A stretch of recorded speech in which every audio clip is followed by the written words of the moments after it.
Hi everybody. As we venture into a unit of study and creativity, we are going to be using puppets to explore ideas and storytelling, because at the heart of puppetry is storytelling, and at the heart of storytelling, besides a good conflict, is some cool characters. So we're starting from just simple objects in our house that you can find lying around. We're going to take these simple objects that are just what they are when they're in your drawer and change them, put them together, and hopefully create something magical. So we can start with some simple objects like paintbrushes or chopsticks or knives and forks and a pencil or something to hold your puppet with, because we're going to be using a type of wad puppet. Here's some stuffing to stuff your puppet. You can use paper towels for stuffing. And how do we wrap up these puppets? As you can see, this guy's all created with just elastics alone and some chopsticks. Yeah, you have some elastics, or you can maybe use zip ties or those little ties that go around your bread bags. Some string if you want. You got any type of tape will do. And then over here we got some scrunchies if you want to decor your little puppet and create some more character. Of course, there's the materials that you need to make the actual puppet. This is paper towel. This is an actual tights that belong to like a 10-year-old girl.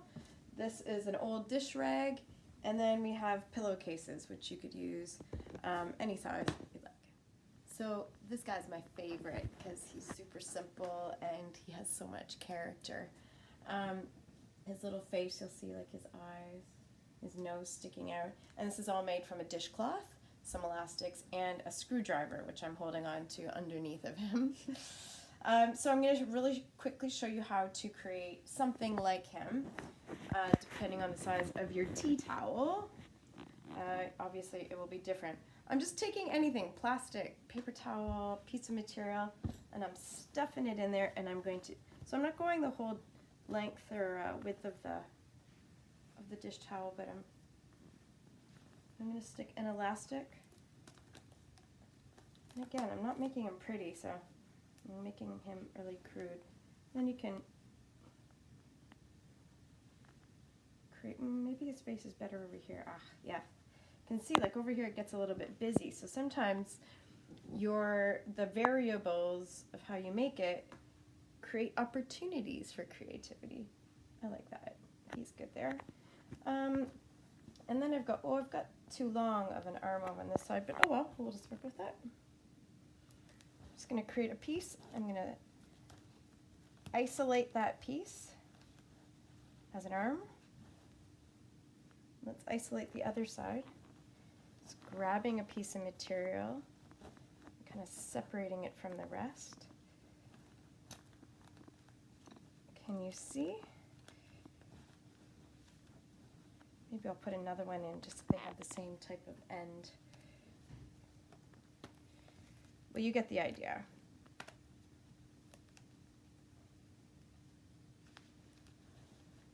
There we go.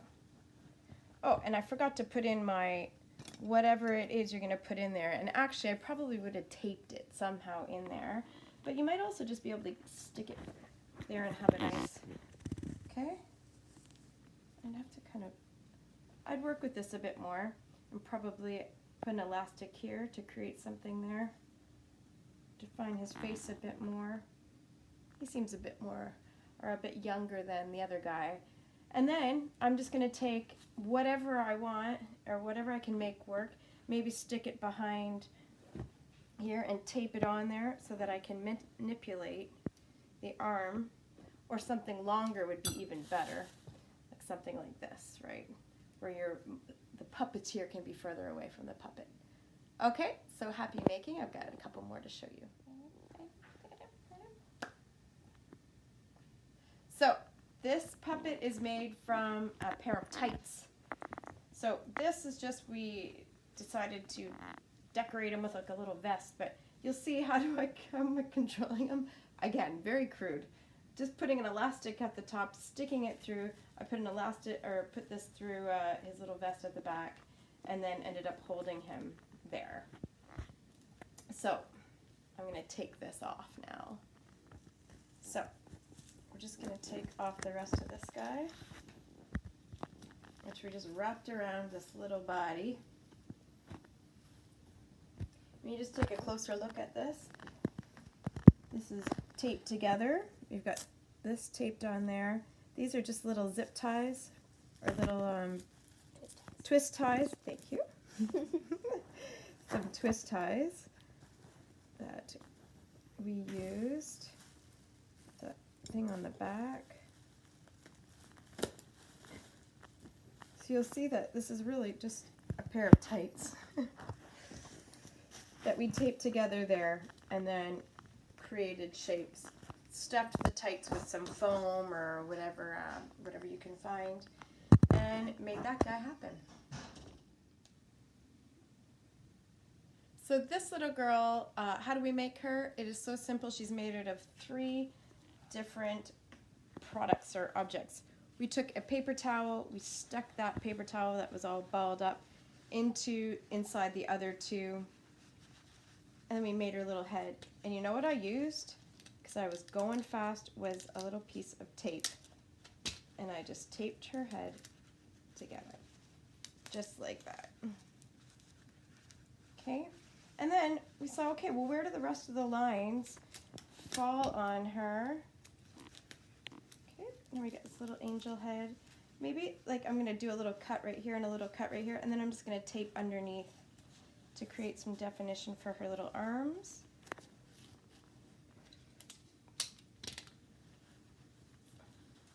Little arm here. And a little arm here.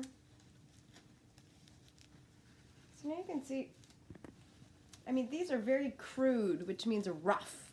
They're not really super pretty.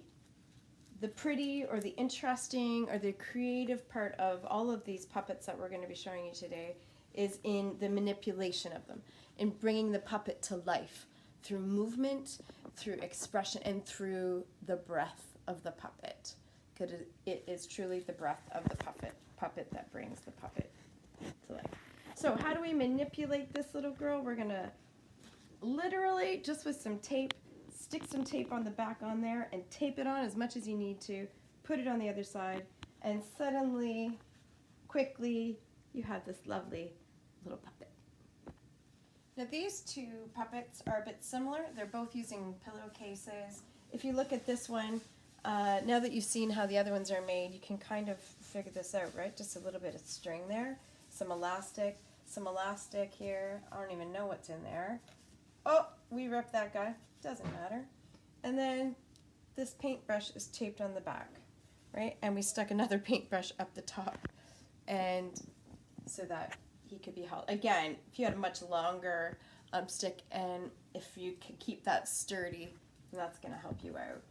This guy, I'm going to show you quick just how to make this lovely face part right here, because it's a particular part of the pillowcase that you use. So I'm going to start with a ball or something like this. I'm going to put it on the inside of your pillowcase, and you're going to find the crease or the seam, and then you're going to figure out, right? See how yeah. Anyway, you can play with it and figure out what works for you. And then he's just tied off for hands and feet, and he uses some chopsticks. So something to remember with all these puppets is that lighting and music really can help bring them to life. A black background of any type, like a dark pillow, could be put on this couch, or if you have a dark colored puppet, which I should have said, they don't need to be white. You can have a white background or a light colored background and then have a dark type puppet or a patterned puppet, but just be careful about defining their features with those patterns. That's all. Have fun, be creative, make small, make big, do whatever you want, or find a new way to make a puppet and bring that puppet to life, showing your puppet in a quick recording of the puppet breathing and walking and having a bit of personality with a dominant emotion or characteristic. Have fun.